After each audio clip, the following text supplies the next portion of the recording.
Good afternoon, everybody. This is the meeting of the Blue Ribbon Commission for the California Bar, and I'll ask for a roll to be called, please. Yes. David Boyd, Here. Jeremy Evans, Ryan Harrison, Present. Tracy Montes, Present. Natalie Rodriguez, Present. Emily Scovalero, Here. Karen Silverman. Present.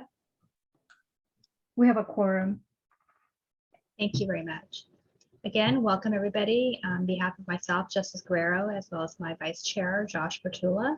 This is the fourth meeting now of the Blue Ribbon Commission, and I hope you're all doing well. You're all familiar by now with our charter, but I would like to repeat it for the benefit of anybody, public members and anyone listening in. The Blue Ribbon Commission is charged with developing recommendations concerning whether and what changes to make to the California bar exam, and also whether to adopt alternatives or additional testing or tools in order to ensure minimum competence to practice law. Today, we are subdivided into two different subcommittees. One, and we had one this morning, that morning session was focused on discussing alternative pathways based on non-exam methods. And for this afternoon, we will be focusing on discussing a pathway to licensure through an examination. We will run today from approximately now until 4 o'clock. And before we begin with the business session, we will have one presenter. I will call for any public comments. As noted on the agenda for today, we did request that public comments be submitted in advance, and we have received 3 comments from 2 individuals. We have had an opportunity to review that. At this point, if there are any additional comments to be presented orally, we ask that you limit your comments and not repeat any prior comments if there are any. I'll go over the logistics for commenting. For anybody participating by Zoom, you should have the ability to raise your hand virtually by using the hand icon that should appear at the bottom center of your screen. And for anybody who wishes to make a comment by telephone, you have the ability again to raise your hand, this time by pressing star and the number 9. And I'll ask for any members of the public who are available and willing to comment at this time to be called in the order that they appeared, if there are any.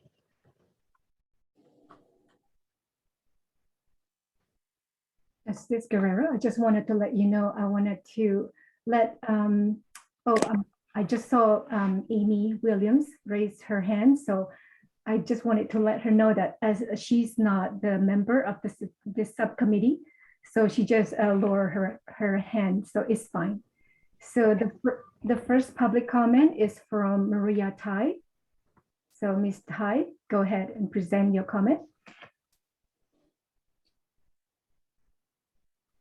Yeah, good afternoon, justices and members of the Blue Ribbon Commission. NCBE announced on June 1st that all February 2012 bar exams will be offered in person only. I've written to implore you to keep open the option of taking the bar exam online.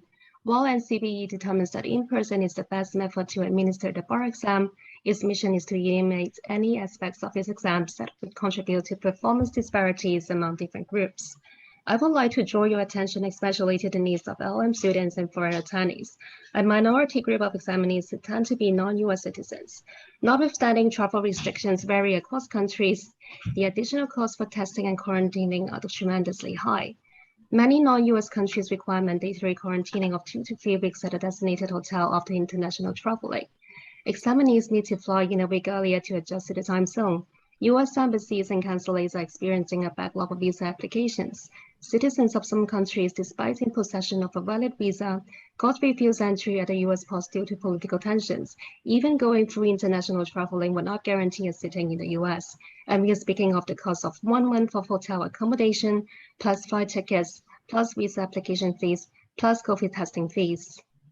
If in-person is chosen as the best method to avoid cheating, there are other ways to carry out in-person assessments locally in foreign countries, like how the NPRE have been administered this September. Having found the best method does not have to mean taking away the other options. One of the blessings of the pandemic is a chance to rethink the existing model of things. As the results of online exams are recognizable, why do we have to keep it as a backup only? The goal of diversity and inclusion in the context of bar exam is to yield a wider access to the professional system. Being able to participate is the first step to get included. Therefore, I humbly implore you to keep open the option of taking the bar exam online. Thank you. Thank you. Thank you very much. At this moment, Justice, I don't see any more public comments. Okay, thank you. And thank you, Ms. Tai. We also have received your written comments that you submitted to the commission as well. And we thank you for that. At this point, I will turn it over to Amy, who will go over with us some of the guiding questions to help inform our discussion here today. And she'll introduce you to that and share her screen, and then we'll hear from the next presenter and then return to some of these issues in more detail towards the end. Amy, thank you. Thank you, Justice. And hello, welcome subcommittee to our first gathering as a subcommittee exploring a pathway through a licensing exam.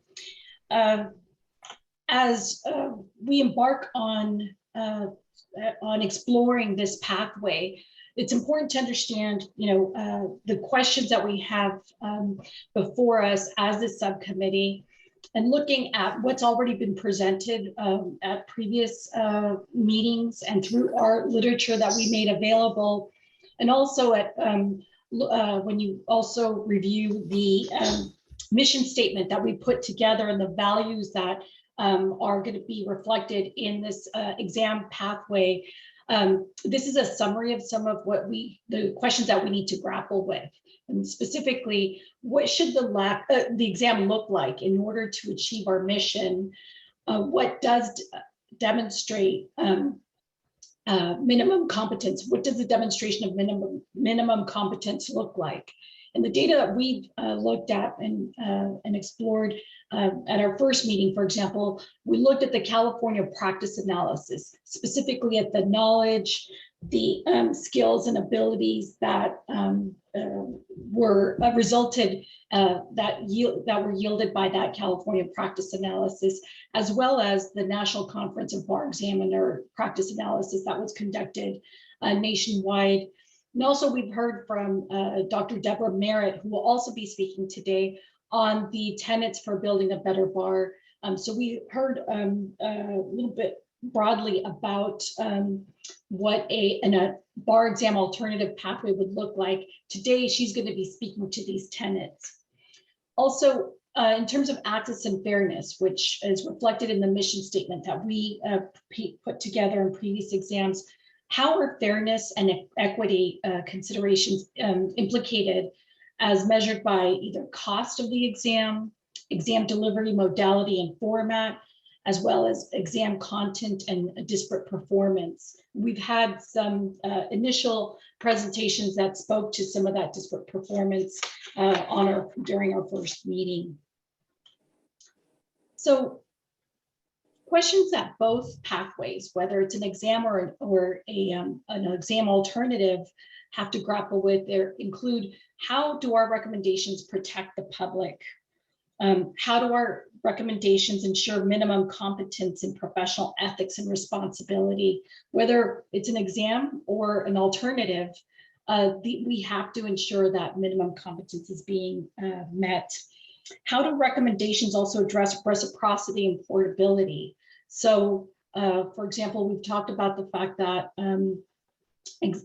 jurisdictions that use the uniform bar exam allow portability. So your score in X state is allowed in another jurisdiction that also uses the UBE. Well, how does that factor into a California-based exam as a pathway? And how much of a value is that in our process? Also, are our recommendations mutually exclusive of the other pathway? So the other pathway being a non-exam, do we really have to select one over the other? Is there room for a hybrid model that incorporates some aspects of both? Also, do the considerations lead toward the UBE or California specific exam? One of the charter directives that we've received is looking at that aspect. So as we move into the decision and this flow, the idea is to bring these questions to light. Also, we're going to have a speaker now. I talked about Debbie Merritt coming to present on the tenets of building a better bar exam. But in the end, and I'll give you a quick preview, we're also going to put all of this together in the context of these 4 areas and what our future questions may include. So we'll talk about that when we get to the next steps. But what we have today then is to hear a little bit more about these tenets, and then also get engaged in a conversation of what questions does this sprout. Part of our initiative here is we want to bring speakers that will help answer some of these questions, and maybe more questions sprout organically from what you hear today. So once you hear from our speaker, we're going to come back and visit next steps with potential research or presentations, or even questions that might come up where we need to bring speakers. So before we bring on our next speaker, does anybody have any questions about any of the slides I presented in terms of what questions that this subcommittee has to deal with, and which both subcommittees have to broadly address in their exploration? Okay, all right. So Kim, I'm wondering, is Debbie Merritt, I know I saw her in the participant as an attendee.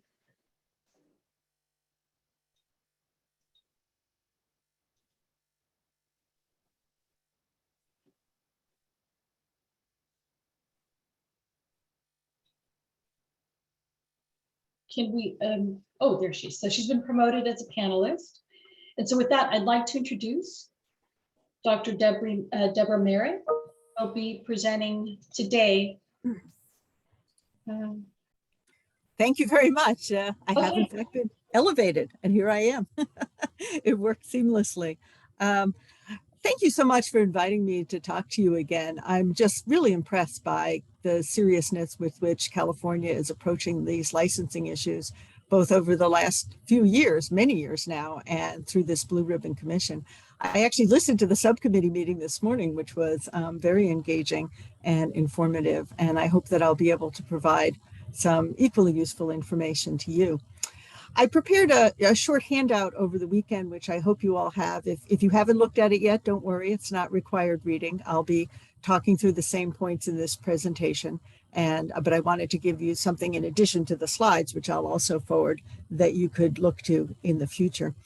There was also an earlier handout when I talked to the full commission back in September, based on my Building a Better Bar study, that you might find helpful in this exam building subcommittee as well.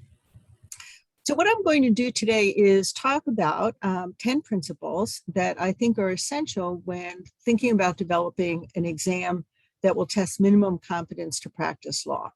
These 10 principles are based on the research that I did, which is in the 100-page report of the Building a Better Bar study and has been summarized elsewhere, as well as well-recognized principles from the literature on standardized testing.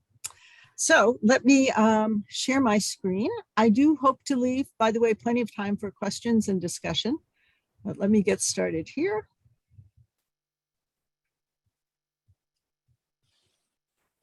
Okay, there we go. Let me say, first of all, that these principles, I think, apply whether you're thinking about creating or maintaining your California bar exam, or creating a different type of California exam, or thinking about whether you want to adopt the next gen exam that NCBE is producing. I actually have the honor of serving on the content scope committee of NCBE, but I'm not speaking, of course, for them today. I'm providing some general principles that I've taken from my own research that I would apply both to their exam and to any other exam that you're considering. The first principle is an obvious one that I know you're already focused on, and that is you have to define minimum competence before you can test it. This is sadly a feature that many of our bar exams over the last 50 years have not really pursued quite as avidly as they should have. We sometimes have proceeded from a know it when we see it kind of perspective when it comes to minimum competence in law. But now I think we finally have all of the research that we need on these subjects. You in California are particularly well situated because you have the CAPA study in addition to the NCBE study. And I hope you're also interested in the study that I did, the Building a Better Bar, which pointed to 12 different building blocks that interlock to provide minimum competence. I'm not going to address those building blocks specifically today unless you ask me about them in the question period, in which case I'm happy to respond. They're not that different from what you found in CAPA, but we went about this in a different way in interrogating how it is that new lawyers practice through these focus groups. So I think with these different sources, you're very well situated to begin to define or to define what minimum competence is, and then to build an exam to test it. One key lesson from all of these studies, as well as from any other study I know of on lawyer competence, is that skills matter as much or more than knowledge. We might analogize this to the old saying about if you give a person a fish, you can feed the person for a day. If you teach the person to fish, they can feed themselves for a lifetime. When we test for very specific pieces of knowledge, that's sort of like making sure people have fish. If we test for whether they have the skills to apply that knowledge, that's testing for whether or not they know how to fish. And the latter is much more productive when we're talking about minimum competence. I think that NCBE, for example, has in their public statements has recognized this principle that it's important to test for skills and has said that their next gen exam will test for more skills than the UBE currently does. There's one other critical point that I will return to a few times during this discussion. If we have an exam that tests for minimum competence, then currently licensed lawyers should be able to pass it and should be able to pass that exam without taking extensive time off to study. This is particularly important in a field like law, where we traditionally have had so much trouble defining minimum competence. To the extent that we have any fuzziness about our definition, we can clarify that by making sure that the exam is one that currently licensed lawyers are able to practice. The second principle, which is quickly gaining currency all over the place in other educational fields. It's certainly something that NCBE has embraced in their public statements about the next generation of a bar exam.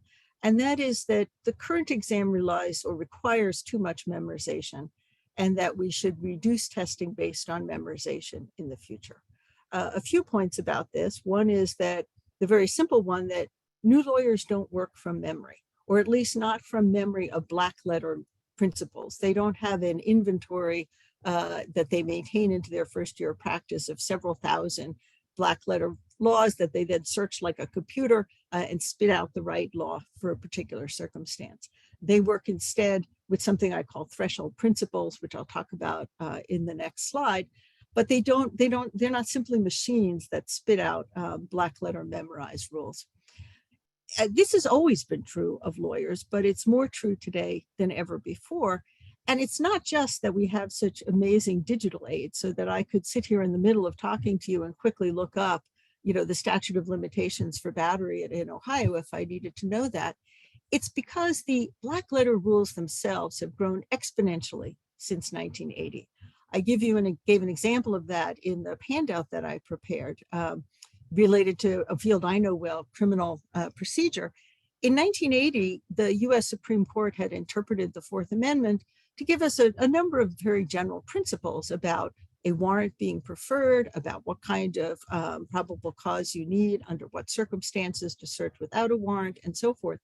But in the last 40 years, the court has worked out those principles. It has taken the trunk and the two branches and has created so many branches and twigs that we now have specific rulings on things like when the police can look in your garbage, and whether they can squeeze your luggage or just have a dog sniff at your luggage.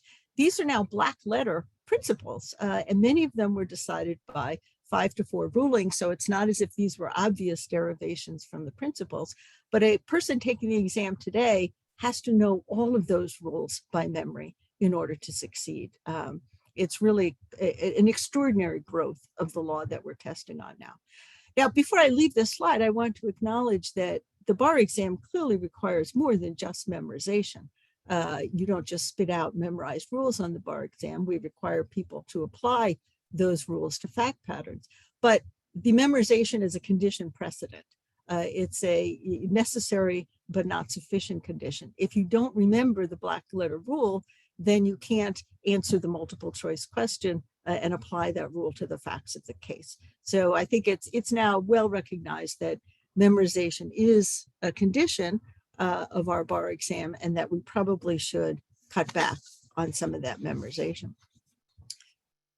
A final point, I guess, I want to just make about that is that our brains are just not equipped to do that kind of memorization of hundreds, thousands of discrete rules. Our brains hold on to information when it is acquired through hands-on practice and when we build trees in our own brains of how the rules work. So if you practice in a particular area, you will in fact know hundreds of black letter rules related to your area of law, but that's because you acquired them while using them actually in practice. It's very different than trying to memorize for an exam. We're asking people to really engage in what we might call an unnatural act in memorizing all of these things for the bar exam, which is why it has become so expensive for people to pass the bar exam. They really do need to take these 10 weeks of time, study full time, buy expensive commercial bar prep courses, which don't simply tell them what the rules are, but give them apps that allow them to constantly test themselves on these rules to reinforce their memories. So study has become a very high-tech, intense, focused activity for these 10 weeks. There's a recent study by the Access Lex Institute using data from New York. I don't know if you've seen this yet in your commission's work, that shows very, very precisely through what we call regression analyses as social scientists, looking at a whole lot of different factors together and seeing which ones correlate with passing the bar, that the higher household income a candidate had, the more likely they were to pass the bar. If you purchased a bar prep course, a commercial course, that correlates with greater likelihood of passing the bar. If you worked for pay during those 10 weeks before the bar exam, that correlated with failing the bar. And the most extraordinary findings, I think, in this analysis are that after you control for these factors, LSAT scores and law school selectivity actually do not correlate with passing the bar exam. So the thing that drives bar passage is not what many of us have thought or hoped the bar exam was doing, superior education or superior ability to master these rules of law. It really is having the time and economic resources to spend 10 weeks studying intensively for this exam. So how would we reduce then reliance on memorization in a bar exam if you're either designing one in California or looking at what NCBE is doing? Well, there's 3 things to do. The first one is to reduce the number of rules that are tested. You can both restrict the subject matter and within each subject matter say, okay, here's some rules that are worth testing. Here's other ones that we'll take off. You can make part or all of the exam open book, and you can think about different ways of doing that. It could be wide open to the internet. More likely an exam would provide examinees with particular resources, like let's give the examinees the federal rules of evidence if we're testing federal evidentiary rules, let's give them a set of California rules if we're testing California, and so forth. And the third way is the next principle that I want to talk about, which is to focus the exam on testing what we call threshold concepts. Whenever I talk to lawyers, either directly about the bar exam or about their law practice, they all say that there are things that they have to know. There are fundamental principles that lawyers need in order to be able to identify issues and to know where to research, to know how to even address a client problem. And those fundamental principles that lawyers are describing correspond with what cognitive scientists call threshold concepts. These are concepts that distinguish an expert from a non-expert. It's something that the lawyer knows that a non-lawyer wouldn't necessarily know. For example, a non-lawyer probably might think that they could go to any courthouse and file any lawsuit. They would not know about the concept of subject matter jurisdiction.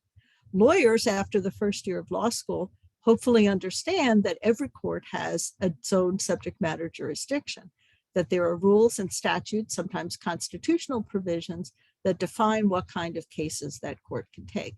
And so one of the fundamental concepts that a lawyer needs is that knowledge, so that a lawyer would never file a lawsuit without checking that they were in the right court, or respond to a lawsuit without checking that the suit had been filed in the right court.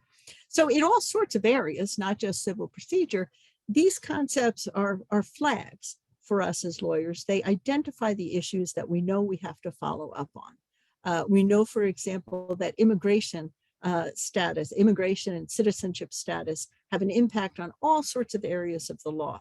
So that is a flag that we know we need to follow up and see if we have a client who is not a citizen, then how does that affect the client's problem, whether it's family law, employment law, or any other area of the law.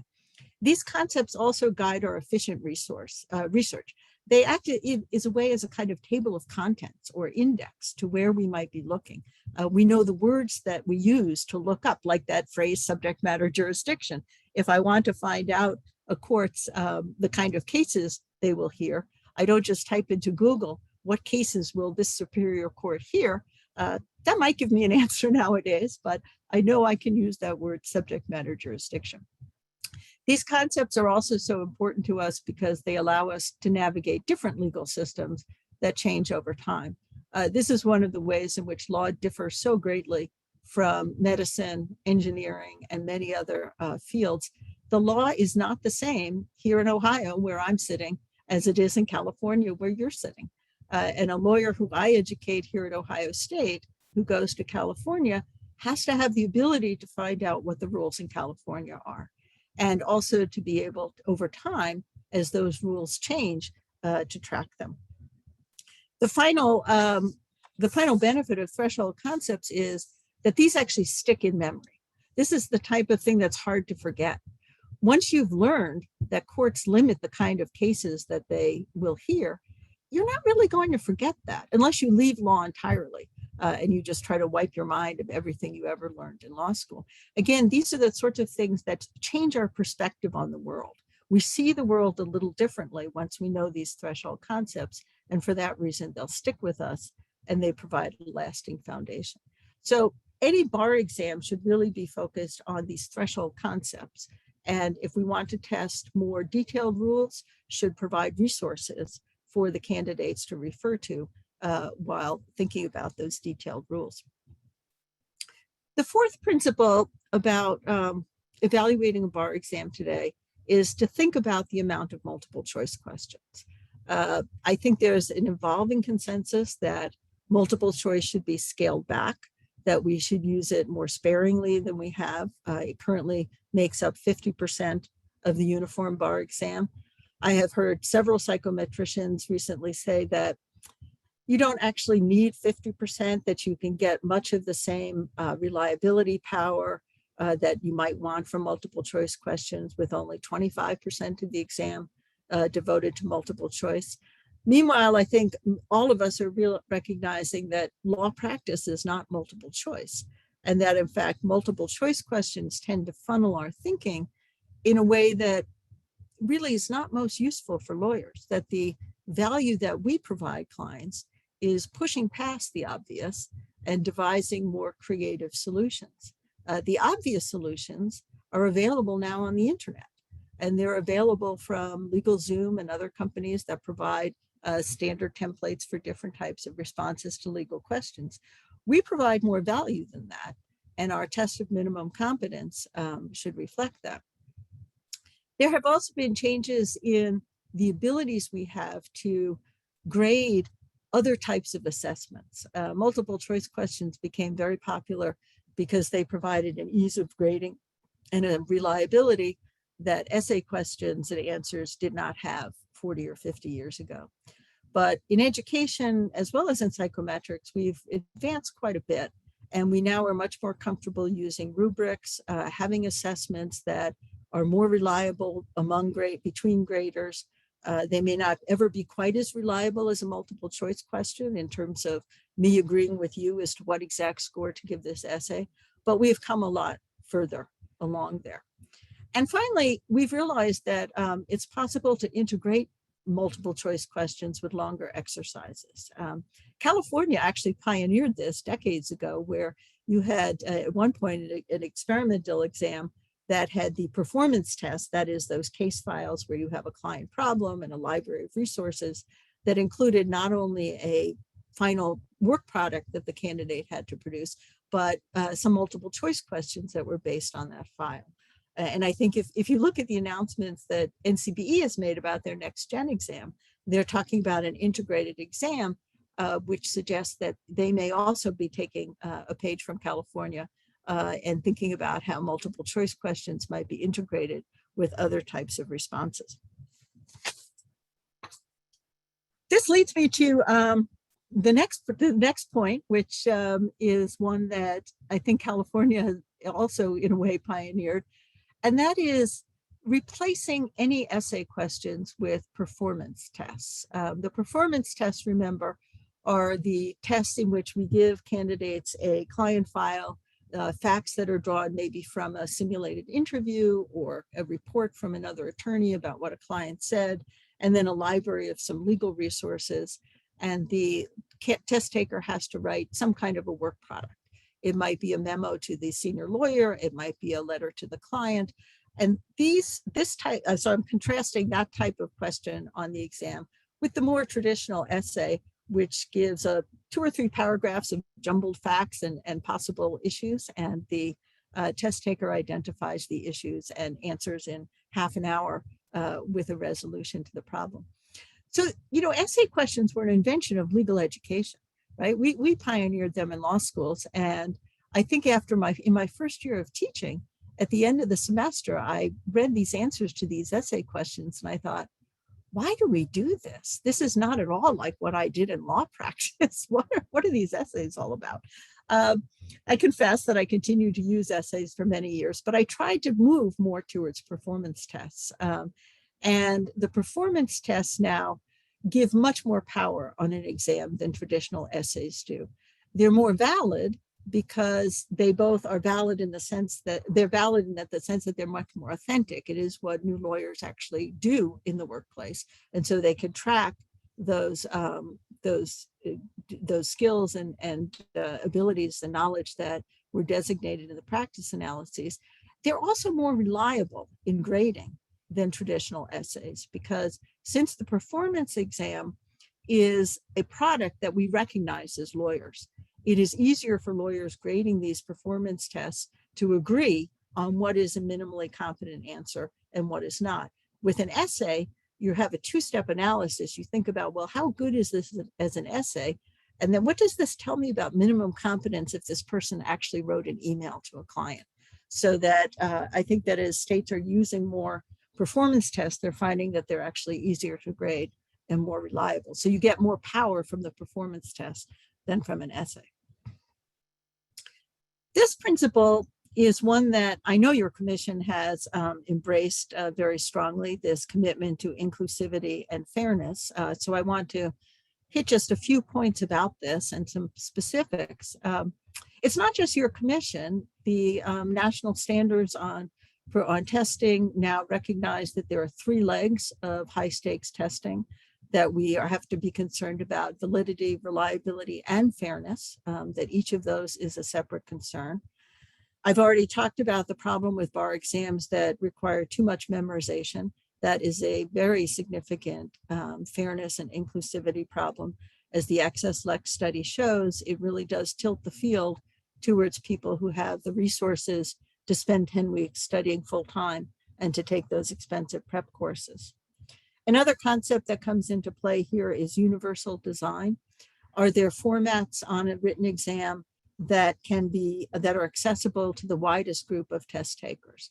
So not just designing an exam that the ideal person we have in mind who has no disabilities could take, and then we have separate accommodations for people who have one type of disability or another. Can we design formats that are accessible to everybody so that the exam does not have to be modified, and the people who have disabilities don't feel that they're second-class citizens in taking this exam? It's also important to review how you screen questions for inclusion on the bar exam. This is an issue that has come up recently as people have started to talk more about biases, hidden biases on high stakes exams. We've all tried for many years now to review these exams and take out vocabulary or questions that might assume an elite country club background, right? That we won't have a question that's about a debutante party. But despite that work, there still are questions on every high stakes exam that demographic groups differ on, in which you will see disproportionately that white or non-white candidates do better on. We don't know why. But given that, we have to be very careful when we review pilot questions and decide whether or not to include them on an exam. If you take an approach which might seem at first glance straightforward, which is, well, let's keep the questions on which people who do well on other questions also do well on, that can actually perpetuate a type of white test taker bias, because those are the groups who have historically done well on questions. And so they may, sorry, I went a little too fast there. They can inadvertently bias the exam going forward. Another subject to consider about with inclusivity and fairness is actually the specific subtopics and questions that you pose on an exam. California, like NCBE and other states, has identified real property, for example, as a subject matter that's important for new lawyers to learn. But there's a whole lot of subtopics within real property. I would focus on subjects that increase access to justice within each of these subject matter areas. And if you're considering the next gen exam, I would ask NCBE whether or not they're taking that approach. And I think there's a couple of reasons to do that. One is that we recognize an obligation among all lawyers to provide services or to increase services to the underserved. And so that would seem that the types of topics that are important to those populations should be part of minimum competence. So maybe landlord-tenant questions and eviction questions should rise to the top of the topics that we test in real property. It's also the case that the clients who need those laws tend to be the most vulnerable clients. If we're talking about large corporations, they're not terribly vulnerable clients. They can protect themselves against incompetent lawyers. But the most disadvantaged clients are the ones who have least choice of the lawyers who are going to serve them. So I really think it makes sense to tilt the questions within each subject matter area to weight the bar exam towards legal matters that make a difference for low and middle income clients. Seventh principle here is to be transparent. This is another one on which California has already made great strides. I think probably leads the rest of the country, but even more is going to be necessary going forward. In the past, for example, NCBE and state bars have published very general outlines about the topics that are tested on the bar exam, rather than breaking it down into very specific areas that would be tested. And what that has done is really open the door for commercial bar prep companies to go and suss out what all the detailed areas are. They have their stooges who go and take the exam every year and then report back what is it that is really being tested. And then they create those very detailed outlines, which they charge exam takers thousands of dollars for access to. Instead, what I think bar examiners could pretty readily do is to create those outlines themselves. Those should be the outlines that should be published. Spell out the particular rules that must be recalled from memory. If you want examinees to know when the police can search somebody's garbage, then you should spell out that rule in the materials and tell people this is something you need to know in order to succeed on the exam. And if the exam is going to be partially open book, then specify the sources that will be provided during the exam. This will increase the knowledge of people taking the exam. It will take away from the business of the bar prep companies, and it is an essential part of the transparency of creating a high stakes exam. And then, of course, that transparency should also extend beyond preparation for the exam. These are more general points that I think you are already aware of and comply with. Explaining how questions are drafted and who drafts them, specifying how questions are being scored, publishing scoring rubrics, and also publishing pass rates by demographic subgroups, something that California did long before any other state, and really is quite important in our understanding about the bar exam. So just 3 more principles to go. One is that we need to provide adequate time for test takers to show their minimum competence. This is an area that test makers generally have not devoted as much time to in the past as they now acknowledge they should. And this is not just in law, but in other areas. Unless speed is part of minimum competence, then test takers should have plenty of time to take the exam. They shouldn't be rushed. And there is no practice analysis, either CAPA, My Study, or NCBE's, that has identified speed as part of minimum competence for practicing law. We sometimes hear stories about how, well, lawyers have to be in the courtroom and object. They have to know the rules of evidence and object right away.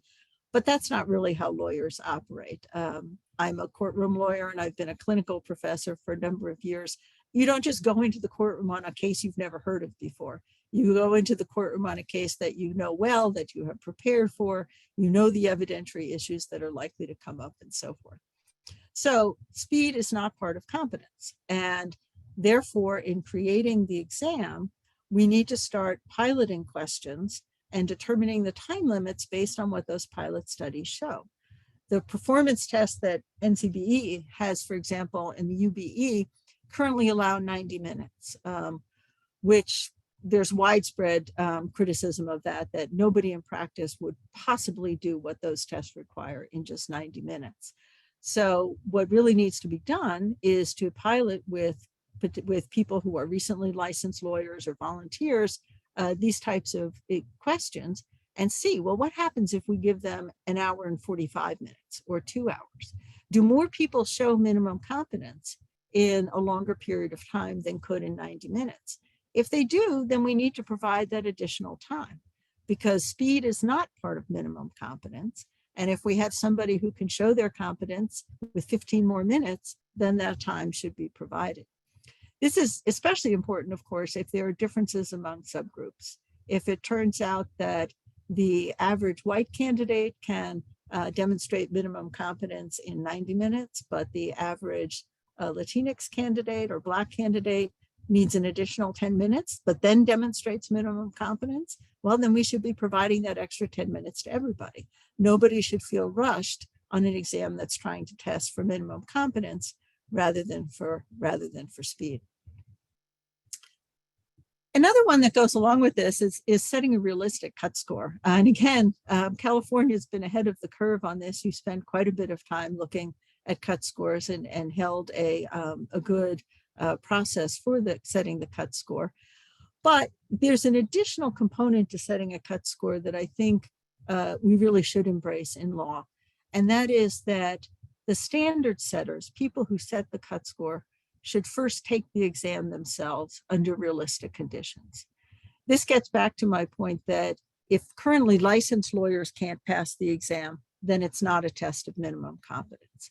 And so we need to either have the standard setters take the exam, and this is something that is done in other fields. This is not a kind of idea from outer space that I've come up with, but either the standard setters take the exam first to give them a realistic frame of what can be done on a 30-minute question or a 90-minute question, or once the standard is set, we need to have currently licensed lawyers test drive it.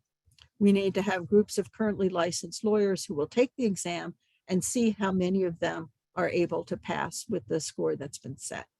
If currently licensed lawyers can't pass the exam, then either we need to reconfigure the exam or we need to adjust the cut score. There's a study that I think I showed the full commission when we met in September, but I thought I'd remind you of it here. Stephen Foster, who did a carefully controlled study with 16 licensed lawyers who took a simulated MBE without advanced preparation, without those 10 weeks of preparation, and none of them passed under the current cut score in his state, which I think was actually one of the lower cut scores. In fact, the best score on the exam was 52%.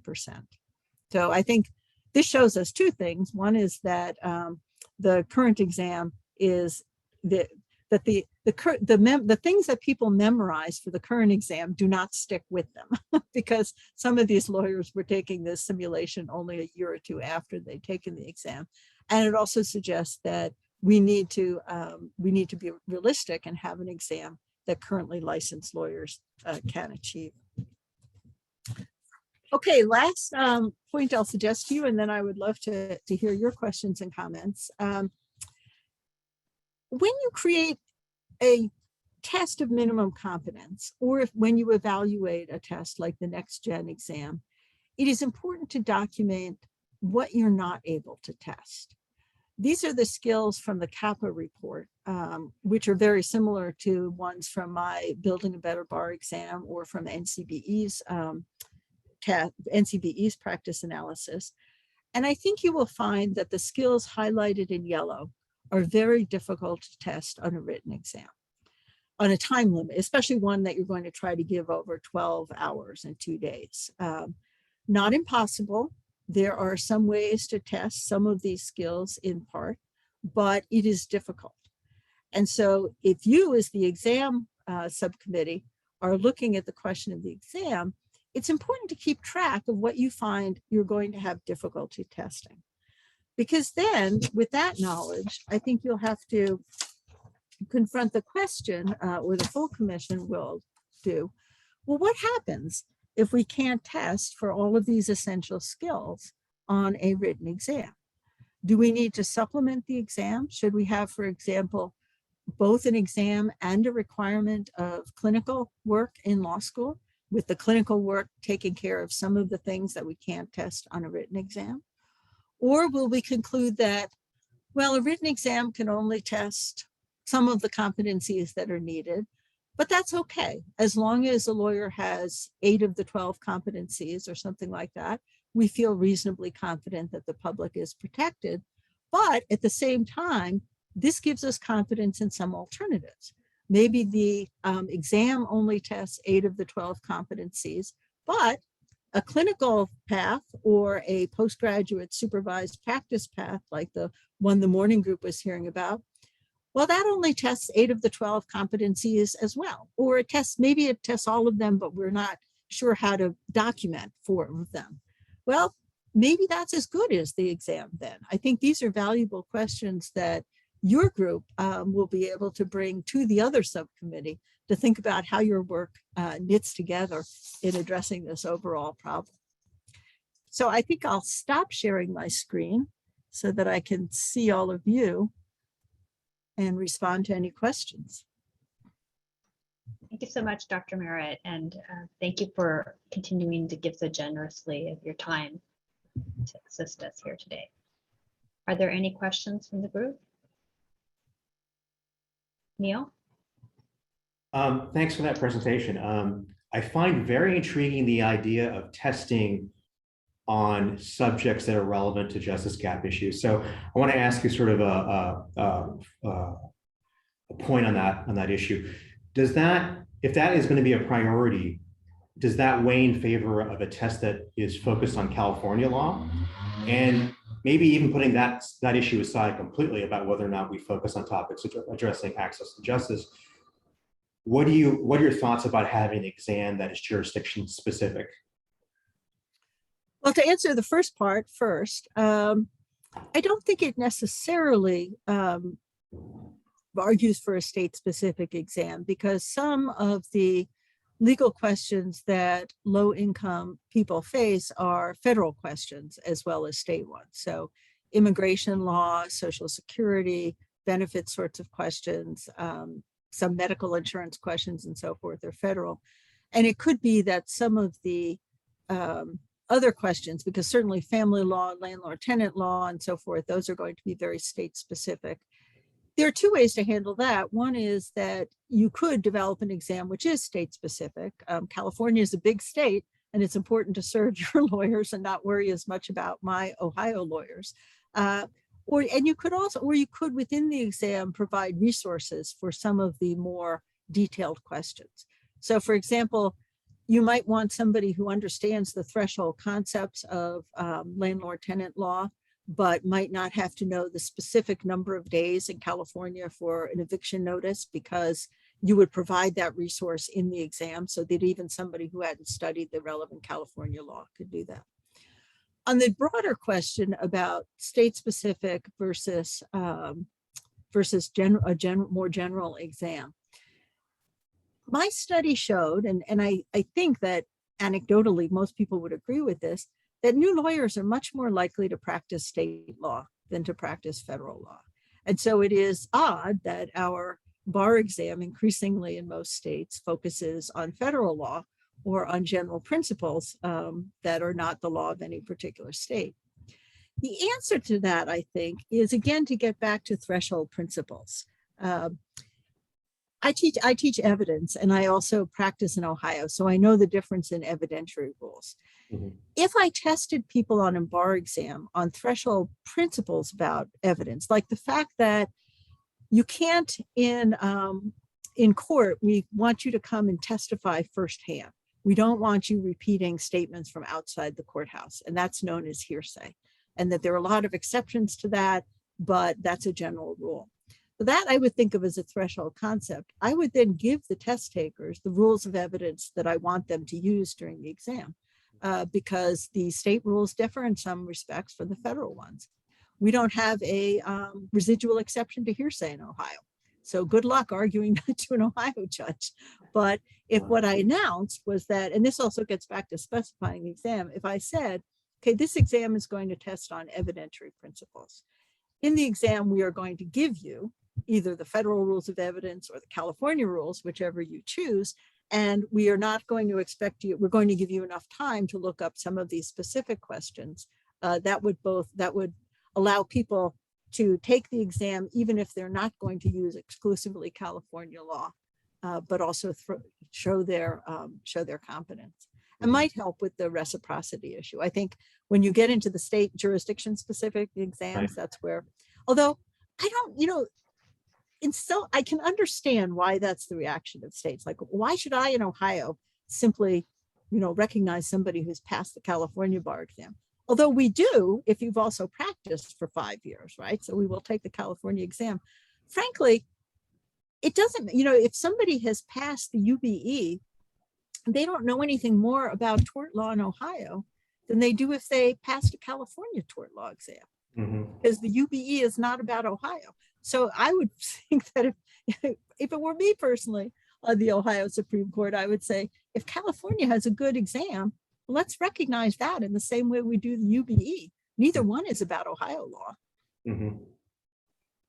Thanks. So there's a lot of different approaches one could take to that. Right. Do you think that, if indeed the applicant is intending to practice within that jurisdiction, that there's maybe a value added in terms of competency if they're forced to actually study for an exam that tests on that jurisdiction's law? I do think so. I think, again, that one should be careful that the exam does not require memorization of too many details, right? Because the law is incredibly detailed. So again, and actually this is again the value of threshold concepts. In the study that we did, we had focus groups with both new lawyers and their supervisors. One of the things that several supervisors in different states complained about was they said, these new lawyers don't understand the jurisdictional limits on courts. They don't know that they need to look up the, whatever the jurisdictional limit is for our trial court. Now, I'm sure that all these new lawyers knew that you have to have more than $75,000 in controversy to file a diversity suit in federal court. But they had learned that little twig without learning the tree, right? And so I think same thing on the state level. I would just be careful to focus on the trees, because even when you practice in one state, something else we learned in our study is that it's remarkable how often you also have to know the law of another state. Because, you know, family law problems cross state boundaries, and so do corporate law issues, right? So I think that there would be that value added, but I'd be careful to, again, stick with threshold concepts. Okay, thanks. Sure. Thank you. Ryan? Yes, thank you, Justice Guerrero. I really appreciated your presentation, Professor Merritt. I pretty much agreed with everything you said. I just have a question about how to accomplish one of the objectives that you spoke about. And this is the one pertaining to timing on the bar exam. Timing and the component of showing minimum competency, do they really translate to that? And I was thinking of ways on how to accomplish that objective, right? If there was a timing issue, how to remedy it. And I was wondering if you can offer up maybe a couple of examples of how this issue has been addressed in the past. Yeah, in the past, so first of all, there's clearly a competing interest here in that the people who administer tests, whether they're bar examiners or high school teachers or whoever else, they want to go home at night too. So the idea of having a completely open-ended exam is problematic for lots of reasons. So it's a question of setting a time limit that's realistic. In the past, test makers relied upon a formula in which they said, as long as X percent, 90%, 95% of the test takers finish the exam, then we're confident that there's not too much time pressure. Well, even the psychometricians who came up with that are now saying, okay, we realized that was a rule of thumb that really isn't right, because now we're in an era where people prepare for high stakes tests at an extraordinary extent. So that means that they're taught that they should finish the exam no matter what, even if they're just checking off boxes at the end. And so that's no longer a good measure. So now, and psychometricians are really just starting to explore some of this, because they did for a long time rely upon those rules of thumb that now they realize weren't really correct, or don't apply in our age, where again there's so much preparation for standardized testing. So now it's a question of getting a good group of volunteers who are the right kind of people in their third year of law school, or who have recently been licensed. You need people who are kind of in that zone of new lawyers, and having them do complete exams under exam conditions but with giving them different time limits. And then you can see if you don't need a lot of people, but if you have, say, 20 people, 10 of whom answer a question in 90 minutes and the other 10 are given 120 minutes, an extra half hour. You then have the exams graded without the graders knowing how much time the people had. You can get a sense of whether or not it made a difference to give additional time to the people. There's other ways to do it too. You can also do it by doing the, actually a kind of nifty way to do it now that we do so much on computers is you can have people answer the questions on computers, and you can actually track if somebody is writing the answer to a performance test, at what point did they pause and they're not writing as much anymore? Or did they go, you can see when they went back and they correct. So you can actually get, without peering right over their shoulder, a pretty good record from just the tracking of the clicks on the computer about how they were going. Were they typing furiously until the very last minute? Or did they stop somewhat earlier? So you could give a longer period of time and see how that would work out. Thanks. And I just wanted to just offer up one thing that I've kind of experienced and noticed as a newer attorney. I mean, in law school and with the bar exam, it's all about moving fast to get through and spot the issues. But when you're licensed and you're practicing, the biggest thing for newer attorneys is to slow down, right? And when you recognize good quality work from a newer attorney, it's because that attorney really slowed down and divulged the issues and ascertained the nuances and was able to do better work. Moving fast is very problematic, especially when you're a new attorney. I just wanted to point that out. Yeah, absolutely. That came out over and over again in the focus groups from both the supervisors and the new attorneys. And also understanding that it's very appropriate for a lawyer to say, that's a good question. I don't know the answer offhand, but I will get back to you by tomorrow. Unless we learn to say that, we just can't practice ethically. Thanks. Thank you. Thank you, Ryan. Leah? Yeah, I was really interested in your comment about speed and, you know, how the practice of law is not like a speed dating exercise. But I wonder if that holds true. You alluded to this somewhat, but about the open book versus closed book nature of the exam. I, similarly believe that the practice of law is not closed book, and that part of what we do want people to demonstrate that they know how to do is look up the answers, find answers, right? So you made some comments about a limited open book, sort of providing people with a library. Can you elaborate a bit on that and your views on a pure open book exam as well? Thank you. Sure. If I were going to do a limited open book exam, and I'll give you two examples. One is with a statutory source, so the rules of evidence. What I would do is take the rules of evidence, either California or federal, whatever rules you decide to use. I would first go through them and I would strike out a few rules that I don't think are related to minimum competence, that I would not expect a new lawyer to know at all. There aren't very many of them, but there are a few. There's one, for example, that in the federal courts, there are so many conflicts in the circuits over the rule that it's just not worth testing as a black letter sort of rule. So I would cross those out. And then I would give that set of rules. I would tell test takers, this is what you will have access to during the exam. And I would, during the exam, give them a searchable version of the rules, because we're talking now mostly about online exams, I think.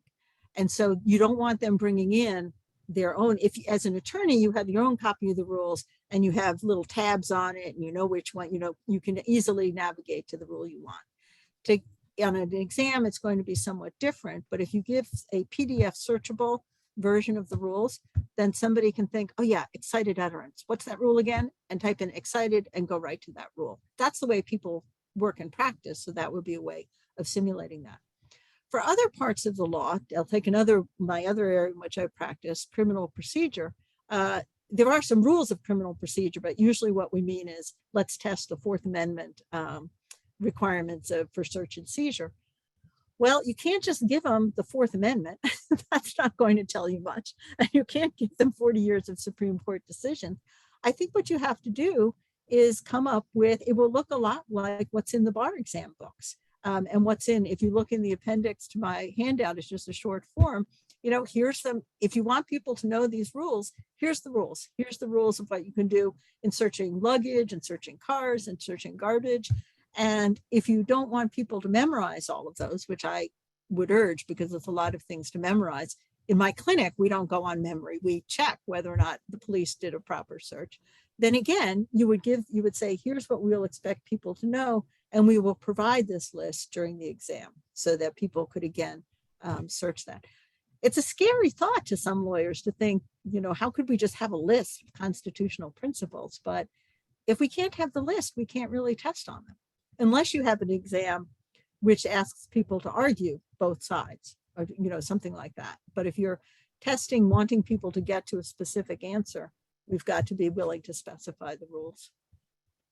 So you don't think, it sounds like you think a pure open book with no library, we're just asking you the question and you've got to kind of use what you know to figure out where to go on the internet. Yeah. It sounds like you think that might be too hard. Is that? No, actually, that would be my preferred form of a test. I don't know whether or not bar examiners would accept that as sufficiently secure, right? I don't know. I mean, if the security issues are solvable, then I think having it completely open, I would make one way to test legal research, for example, in a 12-hour exam, you can't test deep legal research. You know, here's a brand new issue and I want you to research 50 states and see what other states have done. The types of research you're most likely to be able to test are, you know, what is the rule in this particular local court for filing a motion or something like that. And I would love to see that tested using just the internet. But I have heard from some folks that that would present some security issues. So if it does, then I think another way of doing research would be to give these sorts of handouts. Thank you. And then we're not really testing the research, so much as we're testing the ability to work with something like a desk book, right? Especially in California, I know you have a lot of desk books in particular areas. So if you're a family law attorney, you have that book on your desk. So this would be something like that, but for the subjects of minimum competence. Thanks. Thank you. Jeremy? Hi, thank you, Deborah. I really appreciated your report, very thorough and gave a lot of background. On the multiple, I have a couple questions, if that's okay. On the multiple choice issue, what would be sort of your recommendation as to offering multiple choice? Should we have that 25% limit, or should we not offer multiple choice at all? Like what's your suggestion on that? It depends on it depends on two things. One is your risk of preferences in terms of reliability. How reliable, and remember, validity is the concept of, are we testing the thing that matters? So we aren't going to judge minimum competence by having people step on a scale because their weight is not related to minimum competence. Reliability relates to, does this instrument give you the same result repeatedly? So when you step on your scale and you step off again, do you get the same measurement? And both of them are important in high stakes testing, but you give a little on any of these factors. So one question is simply, you know, how much are you willing to give in terms of reliability? The other question is, how reliable are the alternatives? I have pretty strong hopes for performance tests being fairly reliable once we work more on them in terms of rubrics and having people, you know, really focusing in on how these really are much like what we do in practice, that we could get agreement. There's also an intermediate part, which is the short answer question. With computers, it's become much easier to grade short answer. I got a little bit of experience with this because I created several, I think they were 7 simulated trials for my evidence book that the students go online and they indicate when they object and they have to type in what their objection is. Well, to make it work, I had to come up with, you know, all the synonyms that would work, right? So it could be Rule 404, or it could be character evidence, or it could be 404 without the rule. But you can do that in law now. And then you can also have a screen, you know, you can have a screening where you can look and see if things are not correct, what the person said. So I think that with that combination of things, I would be inclined to go very low on multiple choice, maybe use it only where it really makes sense, where you can come up with a good question. So for example, if you have a performance test with 3 judicial opinions that the person is supposed to read and interpret and apply for their client, you could first have a multiple choice question that says, which of these opinions is most helpful to your client? Or which one is least helpful? If there's clear agreement on that, that's a question that fits in with testing legal analysis. It's not testing just memorization. It also kind of leads up to then the final product, that you're not asking somebody to jump around from one fact pattern to another every 1.8 minutes. Instead, we're thinking about these cases, and now I've answered these multiple choice questions, and I will now be able to write a good performance test. That's the other key. It's having the multiple choice questions integrated. So to sum that all up, since I wandered around a little bit, I have grave doubts about multiple choice tests, but I would be comfortable with 25% if they're integrated in an exam in the way that I've suggested, because they would give that assurance of reliability that I think both exam takers and exam administrators like to give. As time went on, I might see whether or not those even could be reduced further because we develop better expertise with short answer questions or other techniques. Well, thank you. That's great. And I guess my follow-up, I really appreciate the answer. So going to that section 1 of your report, I thought that was really helpful in terms of laying out minimum competence. So either way is sort of the suggestion that if it's multiple choice or whatever word, if it's sort of essay question or that sort of thing, either way, you think that sort of keeping it within these sort of categories is the best route to take? The categories of Drafting and writing, research, investigation. Yes, yes. Okay. I think, again, these skills combined with the threshold concepts really give us power as attorneys. I definitely think attorneys know things that non-attorneys don't know. But again, what we know are these concepts. We know that every cause of action has almost every cause of action has a statute of limitations. That's not something a non-attorney would necessarily know. And we also know that some of them are surprisingly short, so that we need to check quickly as to what the statute is. Knowing what the particular statute is in a state for a particular cause of action doesn't make me competent. It's something I will pick up if I practice in that area, but it's not what I need to know on the exam is that you understand that concept and know that you need to look for it. Okay. No, well, thank you so much. Yeah, thank you.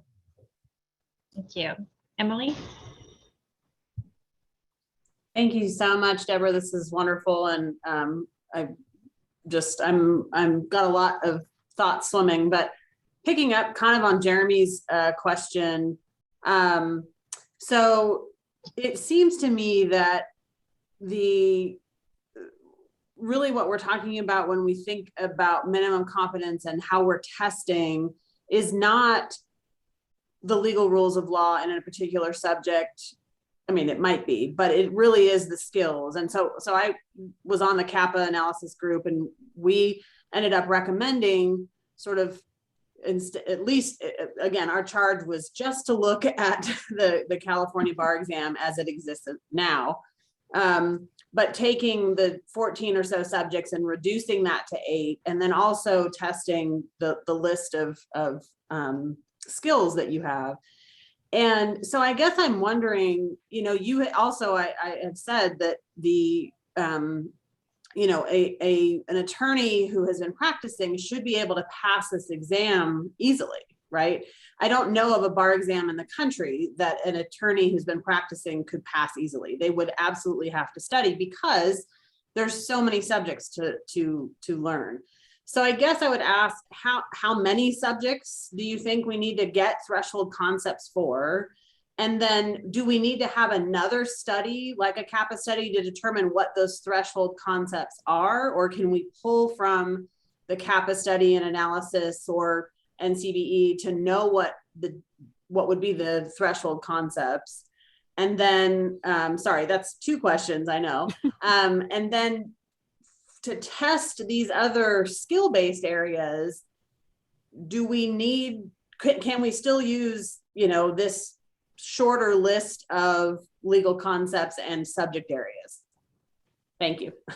Sure. So first of all, I don't think you need the same kind of study to determine the threshold concepts. I think you can get that from a working group in each area that might include some practitioners and some professors. I particularly would include clinical professors. I think I spent most of my life as a pointy-headed doctrinal professor, but in my last 10 years, I was privileged to teach in the clinics. And I think that the clinical professors, because they're right there, right, where the doctrine meets the road, and they're working with third-year law students who are about to be newly licensed lawyers, I think they have a really good sense of what it is that's a threshold concept. I know, for example, from my clinic, I have all of my students have taken evidence. I had both a prosecution clinic and a criminal defense clinic, different semesters, different counties. But not all of them had taken criminal procedure. They didn't really need to know a lot of the details of criminal procedure to succeed. They just needed to know some basics, which to some extent they had just picked up in general in being in law school. Like they needed to know that, you know, if a police officer starts interviewing a suspect, we should worry about whether or not there were Miranda warnings. And then they would look up the law and discover that, oh, it depends on whether or not they're in custody. And then there are these specific cases and so forth. So I think that these clinical professors, some practitioners, maybe some doctrinal professors could pretty quickly tell you what are the threshold concepts. I actually did the exercise of kind of going through the rules of evidence and marking what I thought a minimally competent lawyer should know and what the threshold concepts were. You know, I wouldn't rely just on me. It would be a group of people, but I think you can really pretty much sort that out. If you look at NCBE's blog on their next gen exam, they have published there what the content scope committee is doing. I'm part of the committee and I can't talk about the internal discussions of the committee, but they have published some of the basics, which is that we have been asked to sort of rate each kind of rule of law or sub area of law as 0, 1, 2.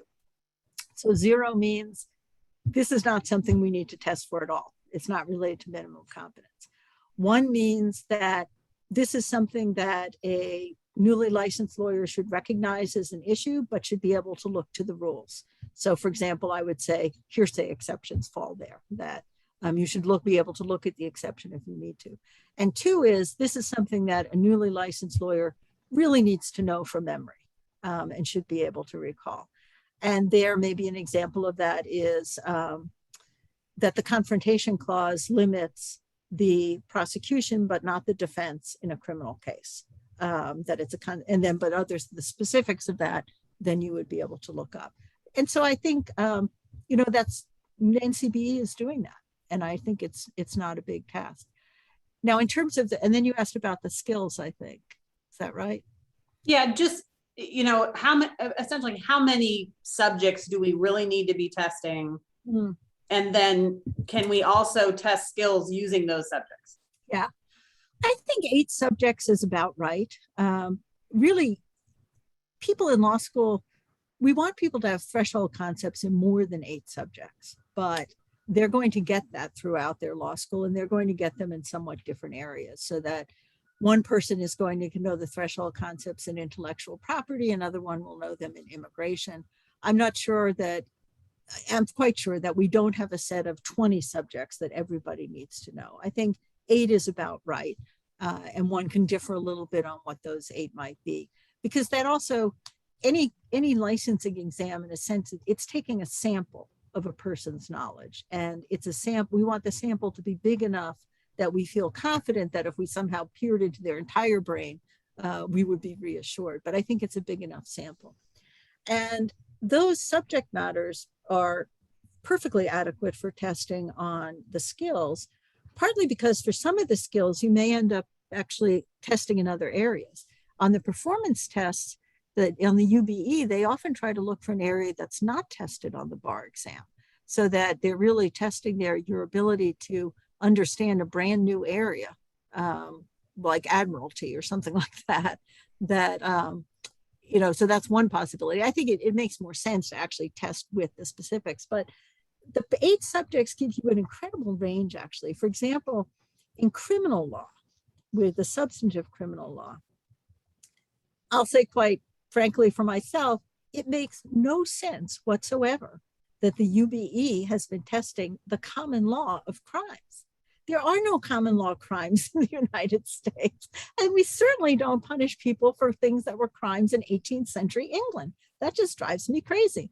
And in fact, the model penal code isn't much better. The model penal code isn't even in print anymore. We punish people based on state statutes.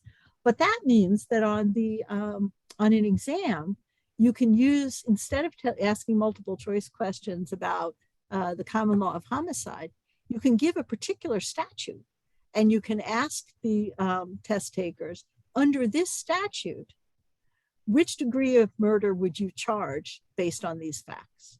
So in other words, criminal law is a wonderful subject area for testing statutory interpretation. You could do that with lots of other areas too, but that happens to be a particularly good one. If you want to test negotiation, which you can do through, not as effectively as through clinical requirements, but you can do something like have people do a negotiation plan or a strategy. You might set that within, I forget, did California identify business law as one of the subjects? I think that's on the next gen, but you could put that in tort law, for example, or you could put that in contract law. So I think the 8 subjects give you plenty of scope for testing those skills. Great, thank you. Thank you. Tracy? Thank you, Justice Guerrero. And Professor Merritt, I really enjoyed your handout. It summarized a number of areas that I have been evaluating for the bar in some past work. And I really, really like the idea of threshold concepts, because I think that operationally will define minimum competency in those subject areas, which I think the bar has been struggling with. Mm-hmm. I am a fan of multiple choice though, but I think multiple choice gets its bad name because of the emphasis on memorization. But if you develop a good multiple choice test question, you can get to those concepts and better practice. So I really liked, again, reducing memorization, because that's not what a licensing exam is about. I'll get to my question shortly. I just wanted to again emphasize a few things that I really, really enjoyed. I like, again, the fairness issues. I even like the performance test, and that acknowledging essay is problematic. We have discouraged our Department of Consumer Affairs professions to move away from essay exams, and have been successful with that because of the unreliability. Again, the transparency is extremely important. The time we use our subject matter experts when they're developing the exam to work with time parameters. Yes, once upon a time, it used to be 2 minutes per multiple choice test question. We have moved beyond that to more elaborate mechanisms for time. And certainly it's not, licensure exams are not speeded. So that's really important. So getting to my question, I'm curious about the cut scores. We do this again with our exams at the Department of Consumer Affairs, and I always enjoy this when we're in a workshop with various licensees on the practice, and we go through our training on how you set a cut score or a pass score, and then we hand out the exam and we say, okay, you get to take it now, and they sort of turn white. You know, and we have to reassure them that we're not going to ask them to share their score, and it's not going to affect their status of licensure. But we find really that we don't expect our practitioners to pass the exam. And the reason is in most of our professions, the licensing exam is very general. And most of our professions go on and specialize. And so to come back and take this entry-level exam, they struggle with it. Certainly we expect those foundational types of knowledge and skills. They should be able to answer that. But what we're trying to do is remind them what it's like to be an entry-level practitioner, which is why we utilize a lot of them in our item writing and our passing score. So I was curious, do you find that with other states and their law exams? I mean, they should be passing or expected to pass. I would assume on the threshold concepts, they should know that. But I'm just trying to get it, understand that concept better, because I would expect them not to pass the exam. So there are very few states that have done any sort of scientific standard setting for the bar exam, sadly. I remember the former Chief Justice in Ohio, who is no longer alive. And so I guess it's not fair. He can't rebut what I'm saying, but he did very famously say, our cut score should just be in the middle. We don't want to be one of the highest states and we don't want to be one of the lowest states. Okay. But I think that's the way a lot of states have done it. California deserves a lot of credit for having the standard setting exercise that you had a couple of years ago. In terms of whether or not current practitioners should pass the exam, I think that in law, they should be able to, if it's the right type of exam. Because it is true that as you specialize, and I'm 66 now, so I took the exam in 1980. I've specialized a lot and I've forgotten almost everything I studied for the exam, but hopefully I still know the threshold concepts in those fields.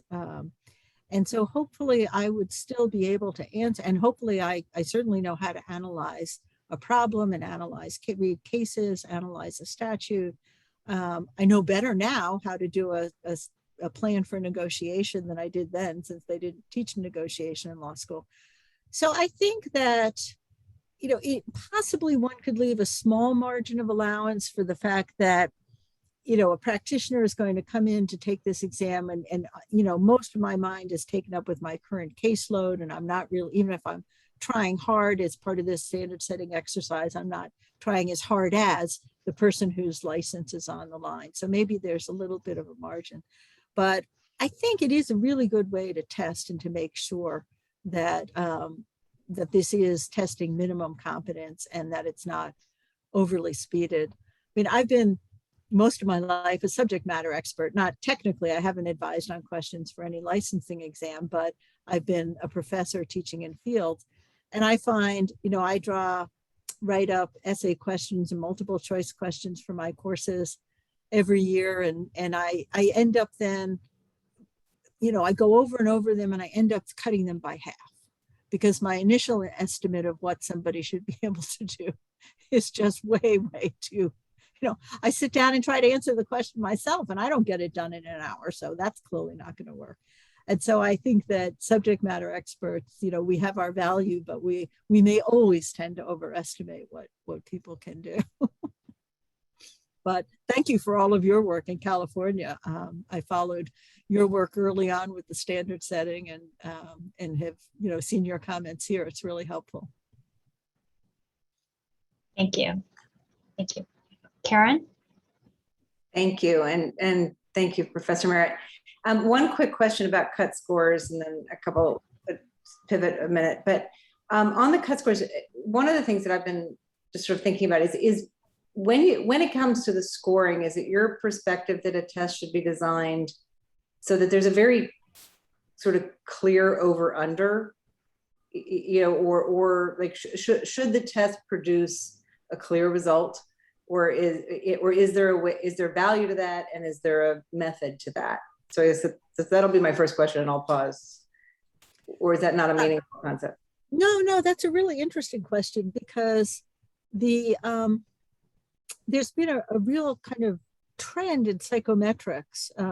Trend makes it sound too superficial. A real kind of focus in recent years on how a licensing exam should consist primarily of questions that are right around that border of minimum competence. So in other words, it's not worth asking a bunch of easy questions that everybody will get right, because that doesn't give a lot of power to the exam. If what you really care about is that performance right at the cut score, then you should be asking questions that are tailored to that. And so, another way to put it is to say, if your cut score is 80%, and we have 10 questions and 7 of the questions are really easy so that everybody gets them, then it really comes down as a test taker to, can you get one of those 2 questions in order to pass, to get to that 80? And so wouldn't it be more fair to give more questions that are distinguished people at that point? It's not clear though, there's a kind of competing trend that sort of says, well, that doesn't really account for the way that people think when they're taking exams, and that you need to have, if you have some easier questions, that actually helps people get their mindset into the exam and build up to the harder questions, so that if you're hit with just a barrage of these, sort of intermediate level questions, then it has an impact on how you actually fare on the exam. And some fields are going into what's called adaptive testing, which is that it's on a computer and you're answering questions. if you answer a lot of really tough questions early on, they keep feeding you a few more tough questions, and then they'll say, okay, that's it, you're done. You know, you've shown us in 2 hours. We don't need 6 hours with you. Whereas another person, as they're answering the easy questions, they're not getting them all right. And so they're given more of those questions before they're brought up to more of the intermediate ones. That's an interesting thought for law licensing, although it's more complicated to create tests like that. So where does that come in terms of bottom line and in terms of your question? I think we always have to keep focused on the fact that it's minimum competence that we're looking for. So I think that the question should mostly focus at that level. I don't think we should be surprised if 90% of the people pass the exam on the first try, because, you know, we have in our heads that, you know, 70% or something should pass. But if people have taken and paid for 3 years of post-college education and have worked part-time in law firms while they're doing that and have prepared for an exam, and if we're testing minimum competence, I don't think we should be surprised. In medicine, there's a pass rate of 90 or 95%, I think. It shouldn't be surprising if we have a lot of people who pass. Thank you. And then just the other question I had was you made sort of fleeting reference to the ability now to monitor test takers for their experience as they're engaging with questions and subject matter. And have you thought about, or could you point us to anything that's been done that you particularly like that describes sort of the appropriate either uses or anticipated uses for that kind of insight? Because I have not seen much as it relates to actual test performance. Certainly on the research side, there's a lot out there, but have you seen any application of those technologies? I don't think that's coming up right now, but I think it's coming up pretty soon. Of the adaptive testing? The adaptive testing, and also the kind of some of the credibility testing, you know, as people are sort of thinking through, and aptitude testing as they're thinking through and struggling with their, I mean, different kinds of learners, right? Are approaching questions differently. But have you seen, I'm really mostly, this is a research question, is what have you seen out there that is, if anything, that is resonating with you, given everything else you know about test structure? I'll have to look back at my collection of sources and see if I have anything in particular to recommend on that. Your question, though, does remind me of another important vein of research with respect to with testing, which is the stereotype threat research, which I think maybe we talked about in our first meeting, or you may have talked about elsewhere, that it's very widely recognized now that when people feel that they belong to a group that is stereotyped as not doing well on a particular activity, that generates a type of anxiety that in itself reduces performance. And it seems, and this can affect anyone. I think, forgive me if I've already given you this example, but one of the studies that sticks in my mind is a study in which a group of white men were given a math exam, and they did, achieved a certain average score. And then another group of comparable white men, same education, same SAT scores and so forth, were given the same exam, but were exposed before the exam to some sort of statement about how Asians are better at math than white people. And those students got significantly lower scores, just simply from that simple stereotype reminder. So this is an issue, I think, because we've come to a point in our society where probably any high stakes exam raises stereotype threat with non-white populations. And so we have to think about that and factor that in when thinking about how to use an exam. Some of these things about setting, about the time limits and so forth might help with some of that stereotype threat. And changing the nature of the exam so that it's not as much of a memorization exam might help, but it is another area that's quite important. Thank you. Thank you, Karen. Donna? Thank you. I apologize. I had to sort of pop in and out during the Q&A. I've got some workers in the house I needed to address. I understand that you talked a little bit about game-based assessments, and I'm really curious, when you were talking about your sixth principle committing to inclusivity and fairness, one of your points was following universal design. And I thought you were going to take that in a different direction than you did. And so where my head went when you got to that was should we be looking at formats that that people across subgroups would have come across in their experiences? And so I started thinking about game-based assessments, if we were to move in that direction, or the adaptive testing that you're talking about.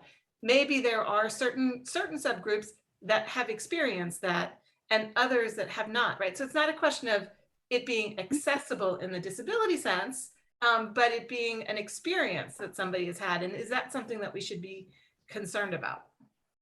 Those are really good questions. I don't think I specifically referred to game-based assessments, unless you mean by that sort of like a performance test that could be done as it's a little bit like a game in that we're trying to achieve a result for a client. I think that I think the performance test that we currently use on the bar exam would not be alien to any group of test takers.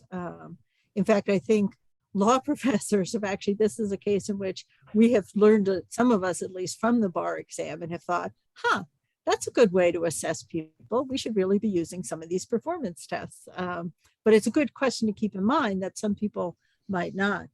And I think with adaptive testing, where the person has, how long they spend on the exam depends on how they answer particular questions, that I think would be a serious concern as to, if the bar suddenly pioneered that and nobody has ever had an experience with that except when they took a driver's license test, for example, which occasionally some states use it there. I think that would be a question. So very good ideas to think about the formats that are being used. How familiar are they? On the other hand, bar examiners have more expertise in psychometrics and test design. NCBE has been running workshops for law professors for years about how to do better multiple choice questions, for example. So there's kind of a conversation there between the licensing authorities and the schools, in which if you have a good idea for how to test, I would think about then maybe introducing it to law schools and giving them the chance to train their students to do that. Thank you. Thank you, Donna. Tracy? Yes, I just wanted to share adaptive testing. It's been around for a while, but it's one of those that requires enormous banks of multiple choice test questions. So it would definitely be something maybe long-term you would want to think about if you went toward multiple choice. But like registered nursing, they do adaptive testing with the NCLEX, and they have thousands of multiple choice test questions. And so that's really what you get from adaptive testing, a more efficient way to determine someone's minimum competency, but it's via multiple choice for that part of it. Yeah, thank you. We had gotten off on a tangent. I totally forgot about that. You certainly can't do adaptive testing with essays for performance tests. We have a bar examiner on the other end who's grading as you write. Thank you. Dr. Barrett, I had a question, just putting some of these concepts together. If you're adopting some of these proposals to eliminate essays as an example and give more time, reduce multiple choice questions, but then increase the number of performance tests, and then look to the 8 subject areas that were identified as part of the CAPA study. Do you envision this being instead of the 2-day, where California went from 3 days to 2 days in the past, in I think 2017, would this look more like a 3-day examination in your view? That's a really good question. NCBE has committed to doing it in 2 days. They have said that their design is not to expand the exam, that if possible, they would shorten it, but I don't think that they will find it's possible to shorten given the amount that's on the exam. So I think it again becomes an issue of sampling and carefully mapping out the exam. So for example, if you want to test statutory interpretation, there may be just one question on the exam that is really an in-depth analysis of a particular statute. And so you're assuming that, you know, if a person can analyze a criminal law statute, they could also analyze a different type of statute. You would have maybe one exercise in which the person, like, I think, so client counseling is another area that's difficult to test on a written exam. But one way to do it is to have again, here I'm assuming a computer-based exam, a video of a client interaction between a lawyer and a client. It would, of course, be staged by the bar exam. You would be taping a real client interview. And then you ask the examinee to critique it. What were the points that the lawyer should have asked about and didn't, you know? And so, for example, maybe the lawyer forgets to explain attorney-client privilege, or maybe the client says something about their spouse not being a citizen and the lawyer doesn't follow up on that. So you could have specific points, you know, and so it would be hard on a written exam to enact a client interview, but it's possible to critique one that's done by somebody else. So you would have only one client interview in 12 hours. So you would be resting your sampling of that ability on that one interview. That's why, you know, a passing score can't be 100%, because we all kind of miss something. We misunderstand just one word, like, you know, I didn't think I said that, I said this instead. And so to say that in theory, a minimally competent lawyer should be able to do everything on this exam of minimum competence, right? But there will be glitches. And so we have to allow some room for those human glitches. But you are sampling the behavior.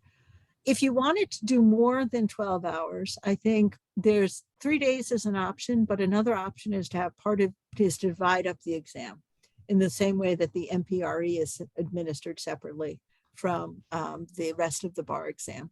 So you could, for example, have a 3-hour segment that people could take anytime during their 3rd year, that maybe that segment is on the client counseling and negotiation.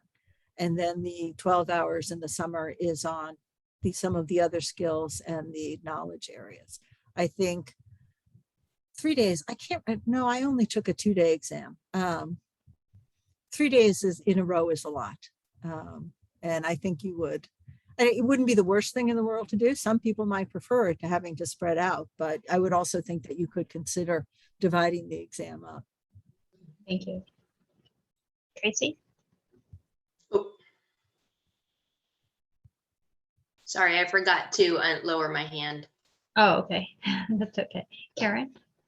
Hi. And that you've triggered sort of the third question I was going to ask you, which is if your 10 principles apply in the same way or if at all differently as it relates to the ethics and professional responsibility piece of the assessment. I mean, whether you have any independent thoughts on whether that element ought to be sort of further emphasized or woven through the whole exam or some other, I mean, it's very discreet right now in a way that's fairly artificial, I guess. Yeah, I think probably that exam is what gives multiple choice questions their worst rap in law, because it seems, I agree with you, Tracy, that there were some good multiple choice questions out there and good ways to design them, but it just seems in itself, the way that exam is constructed, but it is there and it provides a kind of threshold. You know that people have at least been exposed to certain rules. When I have started thinking about how to test things like client counseling and interview strategies on a written exam, the professional responsibility issues come up right away. I mean, there's a lot about those experiences that is very individual and customizable. There's not one way to go about a negotiation, but it is absolutely ethically one way that you have to convey a plea offer to your client, right? That you can't, as a lawyer, unilaterally reject a plea offer from the prosecutor. You have to present it to your client, so that there's some professional, and that you can't just simply call up somebody who is represented by counsel and begin negotiating with that person rather than with the other lawyer. there are some very basic ethical rules that I think can be tested very well. And in the setting of negotiation, client counseling, and these other activities are tested more realistically than on the MPRE, where the exam shouts out to you, this is all about the rules of professional responsibility. So I think that it would be very natural to integrate. You might still maintain the MPRE as a kind of baseline that we like having that as another reassurance, but definitely integrate these issues into other parts of the exam. Thank you. Thank you. Are there any other questions? I just want one more question. If you're willing to answer this, since you sat in on the earlier session, did you have any reactions that you would like to share with us on that? Sure. I thought I was really impressed with the program that had been developed in California for I know several of you were in the morning as well, but this was a program designed for the pandemic, but is now continuing, where people work as legal fellows for public interest organizations while they take the exam and then while waiting to be licensed. And the possibility of taking that approach and making it a path to licensing, which a colleague of mine, Eileen Kaufman, has written about, calling it the Lawyer's Justice Corps, that this would be an idea that would be, you have that kind of fellowship, but if you complete the fellowship satisfactorily, then you are licensed based on that 6 or 12 months of practice. And I think it's a terrific idea. I think that all the things that were said this morning are consistent with what I've heard. I have interviewed a few public service, public interest employers here in Ohio to see if that type of idea would resonate with them. And they say the same things that were relayed to you this morning, that, gee, if we knew that the people we hired were going to pass the bar exam and be licensed, it would be so much easier for us, because every year we have this issue, and I've seen this as a clinical professor. We have someone who is a terrific lawyer. They've been lawyering for us for 4 months. And then in November, they get this notice saying that they failed the bar exam. And we have to give them the next, we don't pay them for the 4 months they take off because we can't afford that, but their clients lose their services. That if we knew that people who came in and did our training and supervision would then be licensed based on 6 months of successful completion of that, that would make our recruiting so much easier. We would serve clients much more readily. We'd have, all these great advantages. In fact, one person I talked to was a public defender here in Ohio, and she said, you have to remember that summer is our busiest time. People commit many more crimes in the summer than in the winter months. Maybe it's different in Florida, but here in Ohio, that's true. So she said, wow, if we had these people, they'd be practicing under student licenses for their first, 6 months or whatever. But if they could start on June 1st, that would just enhance access to justice, and they'd be terrific lawyers and so forth. I would also think about licensing based on clinical experience, that if you have somebody who has done clinical work and combined with other curricular work in law school, and if you have a way of examining portfolios or auditing the work that people have done, I have students who, based on their clinical work, I would hire them myself to represent me. And occasionally one of those students will fail the bar, which is really disturbing. And I think it's because of the memorization point. So I really enjoyed the presentation this morning. Thank you. Well, on behalf of our committee, thank you so much for your presentation. It was very helpful and as always, very informative. Well, thank you. And I'll send the slides to Amy. I think the slides didn't have much content, but in case you want them to go along with the handout. Yeah, that would be great. Thank you. And now I'll turn it back over to Amy to walk us through some of the slides that we have prepared to help us with the next steps of this subcommittee. Okay, perfect. Thank you. And thank you, Dr. Merritt. All right. So we started the meeting with looking at the different areas that the exam subcommittee need to, the lens that we need to look at in terms of the issues related to an exam pathway. And this includes minimum competence, access, fairness, and equity, as well as public protection. So some of the issues that come up related to each of these concepts, for minimum competence, the questions that come up are, what question types are most effective at demonstrating minimum competence? I'm sorry, Amy, did you want to share your screen? Wait, I'm not sharing it. Excuse me. I really thought I was. Sorry about that. That's okay. All right, here we go. So also, let me get a sip of water. 1 second. Okay. So along the lines of the question types, what is the need for California content, and what are the knowledge, skills, and abilities to be tested to ensure minimum competence? Within that, the question is, or the potential future presentations that could come to this committee include, what do psychometricians say about this? What do psychometricians specifically say about question types that help demonstrate minimum competence, specifically for the knowledge, skills, and abilities identified through our studies? Also, maybe potentially a deeper dive into the capital recommendations and how much they align with the NCBE recommendations on knowledge, skills, and abilities. Whoa, all right. And also more about the key tenets for building a better exam, which we heard about today. As for accessibility, fairness, and equity, we need to dive into the issues related to the effects of different question types on disparate performance.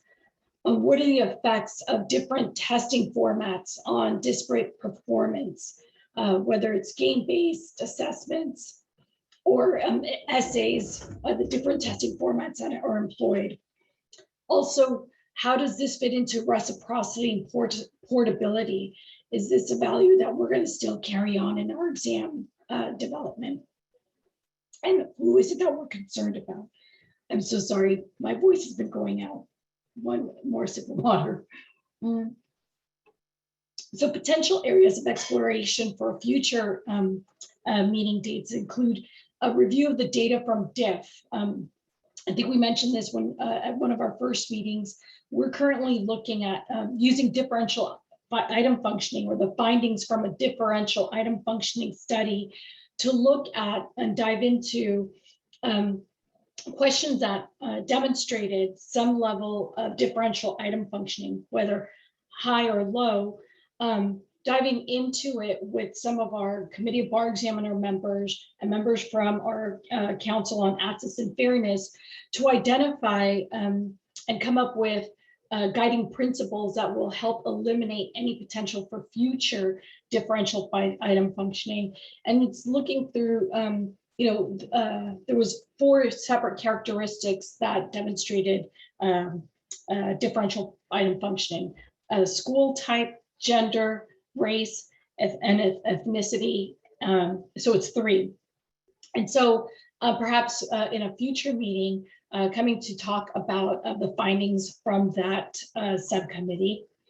Also, what do psychometricians say about differential item functioning, and perhaps even surveying other states on how for exam formats may impact differential item functioning. In access and fairness and equity, there's a second column on this. The impact of closed versus open book. We heard a little bit about this today, but some have argued that the concept of an open and closed book also perpetuates the same disparity in performance as well, such as some applicants having more access to, for example, cliff notes that they may use during the exam, or note services. So learning a little bit more about that, or addressing that in our process, would be very helpful. the impact of remote versus on-site testing formats. This was one of the concerns when we embarked in California on an online exam, and that is how challenging is it for certain students to create the appropriate testing environment to take a remote exam versus an on-site, which really creates an even playing field for all applicants. They test under the same conditions, and also cost as an issue when it comes to exam development. So again, some future recommendations or future exploration would include, what do psychometricians say about this? And so perhaps talking to psychometricians about their investigation of the impact of an open or closed book and remote versus on-site testing. Also, we conducted post-exam surveys after each of our remote exams.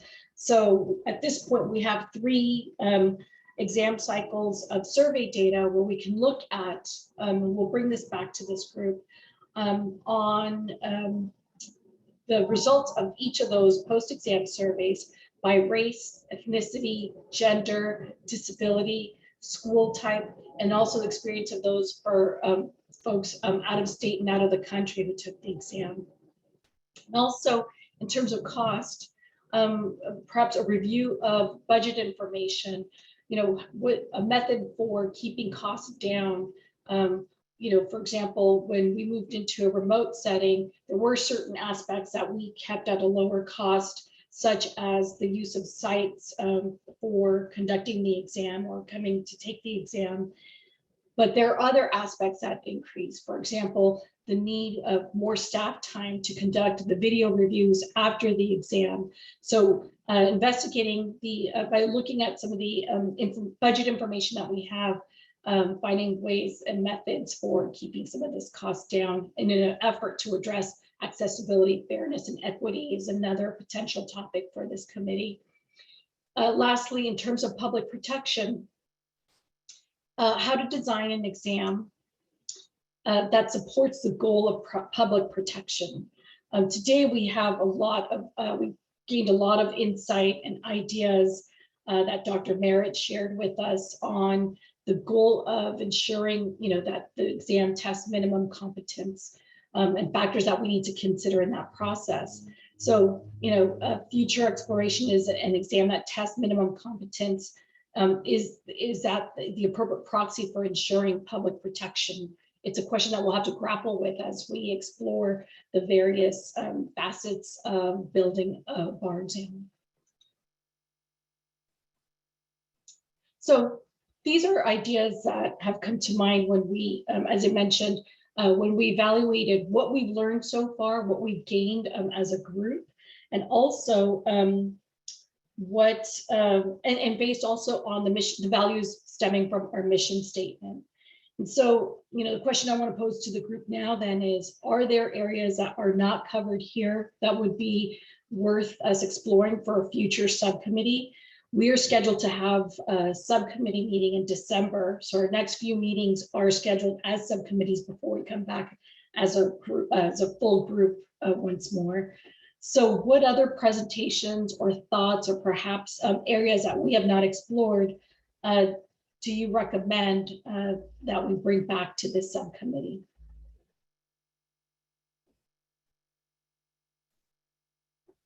Oh, Tracy. Perhaps some research or trends on the national level across licensing exams, what they're doing in terms of question format, what you had shared about open book, closed book, that sort of thing. I know we do a lot of work with PSI through our computer-based testing program at Consumer Affairs. They have a large research department and work with a lot of different states. And I'd be curious to see if they're seeing any new trends, and that might help the committee with what else is being done. It's hard to identify exactly format types and how to administer it and things like that until you really hammer down what you want to test. I think we have a good sense here with the CAPA study, but you know, how far going into the weeds of measurement and minimum competency is really going to drive your question format. And then your question format will drive how you administer the test. And then, of course, thinking about cost and accessibility as you do that. You know, again, I'm a big proponent on computer-based testing because it's very accessible, especially when you can do continuous testing with a lot of our programs do that. It'd be really ideal if there's some way we could get to that point with the bar exam. Gets a little challenging with the performance tests and things like that, but breaking it up into segments, using videos, different things like that. So anyway, I'll stop talking now, but I'd like to hear some more research. That would be my suggestion. Oh, perfect. Thank you. Any other suggestions or thoughts? So I'll just add that I started some conversations with some psychometricians. I was really sort of enjoying myself a little too much, but you know, really exploring what the literature is out there, what the psychometric view out there is, if there is one on the impacts on validity and reliability of open book versus closed book, looking at remote versus on-site. And what's occurring to me, and I spoke with one psychometrician. I've got another one that we've worked with before that I have exchanged emails with. And Dr. Henderson was kind enough to also give me a name. Actually, the person I talked to, Tracy, was kind enough to give me that name. So so I was thinking we might actually want to sort of to get sort of the best value of understanding what the trends are out there and making sure that we're hearing sort of all of the analysis of all the literature, is bring a panel of a couple of, you know, three psychometricians together, maybe at our next meeting, to talk about the trends in that they have seen, and the literature, what the literature is on some of these issues that really do lend themselves and require psychometric evaluation to give us a sense of how we might want to go forward. And Donna, along those lines, I was thinking the concept that Dr. Merritt raised today related to timing, that might be, you know, maybe an area of inquiry for the psychometricians, like, you know, the level of analysis required to look at how timing, how much time should be allocated to various formats. Maybe even methodology on that might be helpful as part of that discussion.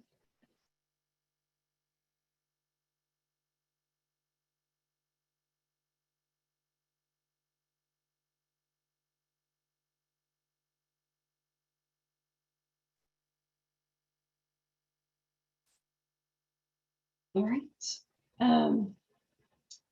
Any other thoughts or suggestions or feedback? Okay, I'll hand it back to you, Justice Guerrero. Thank you. I just a quick question is the information. I mean, there's a lot that you've identified, and it's really helpful to hear you go through it all. But we have plenty here, right? I mean, even beyond the next meeting, we could fill the time with what we have identified. Yes, absolutely. And I'm sure that we'll have additional questions as we go along. There's a lot to absorb. I mean, I think each time we hear something, it triggers additional thoughts. So, and so thank you. I think one of the things we experienced this morning as well as this afternoon, right? We did a lot of information gathering over the first few meetings, but because it was so many presenters and so much information we wanted, everyone had to have I mean, it wasn't like we gave them 15 minutes. Most people had 45 minutes or an hour. But today we really took a lot more time with our presenters for their presentations, but most specifically for our questions. And so I think what we'll want to do is really take the opportunity to have discrete topics for each of the subcommittees, so we can devote the time that we need to the presenters, and again, more specifically, the Q&A, so we can formulate our recommendations. And yes, there are plenty of topics for us to be talking about here. I was just thinking about a way to get us kicked off. So the psychometricians that you've talked to, are they probably are, but I don't know the level to which they may be familiar with the prior work that was done. I'm thinking specifically the kappa work that was done. Are they familiar with that prior study? So one of them I haven't yet talked to. I think two of them are certainly aware of it. I think for kappa, what we might do is bring our in-house person in to talk about kappa, and also Jim Henderson, who's on our other subcommittee, was our psychometrician on the kappa study. So having Jim sort of help us go through the knowledge, skills, and abilities that we identified for kappa, I think will be really helpful. And maybe sort of if we're following the progression that Tracy just walked us through, starting with that may be the sort of the best place to start, so we can get a common understanding of the knowledge, skills, and abilities we want to test, and then talk about what kind of test formats lend themselves, what kind of test formats create the greatest disparate performance, and do we want to put those on the shelf, and which ones do we want to keep, understanding sort of the direction that we want to head in with knowledge, skills, and abilities. That might make some sense to start that way. So we can figure out the structure, and yes, we'll have some expertise present to walk us through the kappa study and what the conclusions were, and also at the same time, what all of the areas of alignment or not with the practice analysis that was performed by the National Conference of Bar Examiners, right? Because that lends itself to sort of the ultimate question of, well, which direction do we want to head in if we're doing an exam, and having a deep understanding of the commonalities between our practice analysis and NCBE's, I think, is an important piece of that decision making. Thank you. We have a few questions from Tracy, Josh, and then Ryan. I was just going to say that there is a general methodology for developing exams. So even if they don't have an in-depth knowledge of the kappa study, probably would still be helpful in their discussion. And I am a trained psychometrician myself, so if the committee ever has any specific questions, I'm always happy to address those from the Department of Consumer Affairs professions. Again, I'm not as familiar with attorney practice. I've done a little bit of work for the state bar, but certainly, passing scores and methodologies and things like that, I'm here for you and can elaborate as needed. Thank you. Thank you. Thank you for that. Josh? Yeah, thanks, Justice Guerrero. So in the topics that were covered, the one that jumped out at a number of people, I heard them talk about it, and it jumped out at me also, was the provide adequate time for all exam components. The other ones I had thought about. I don't know why I'd never really thought about this one. It's pretty basic. But nevertheless, I hadn't spent a lot of time thinking about it. And I'm just curious, maybe Donna or Amy, we can talk about how in the past we've derived our time limitations around questions and around the exam. I'm just curious, when we sat down and created those timeframes for the past exams and the current exam, what went into that thought process? That might be useful. Obviously, I don't know for sure that that's a distinguishing factor, but common sense says that it would be. And so I'm just real curious about that when we dig into it. Thanks. And I could pull from historical records of how we've ended up in this format to address them. Yeah, I agree. That would be very helpful. Thank you, Josh. Ryan?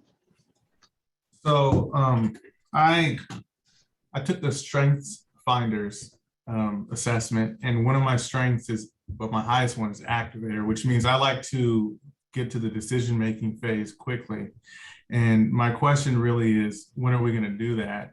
In particular, with the decision of whether we're going to stay with the MBE or not, and then the subsequent decisions about structuring this exam and what it's going to look like. Are we at a point where we can set that expectation of when we're going to start making decisions? Well, I think that we're in the process of still gathering information in order to make the best decisions possible.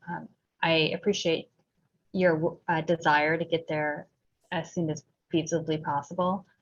I do see a continued benefit to doing what we're doing now. I think it's necessary for us to, really dig into these issues first, and that will help inform our decisions. But I'm happy to hear other thoughts. We have the date set and we have a deadline. So eventually we'll have to get to some of the more, I think what you're looking for, more of the concrete specificity and recommendations that eventually we will get to. But I do think that at least the next session, possibly two, will be subcommittee meetings before we then report back in here. The other group will be doing the same thing that you're doing here. And I think we'll benefit from hearing each of the subcommittees' analysis at that time. And then I think at that point, we'll be in a better position to move forward with more concrete steps. Thank you. Anyone else? So as in all things, patience, which is easier to say than to do, right? But thank you all for your hard work here today. And is there any other business? Otherwise, I think maybe we can break a little bit early for this afternoon. Nothing more on the agenda. Okay, great. Then I will call the meeting to adjournment at this point, and thank you all very much. Thank you. Well, I guess we'll see you December 8th is the date. Thank you. All right.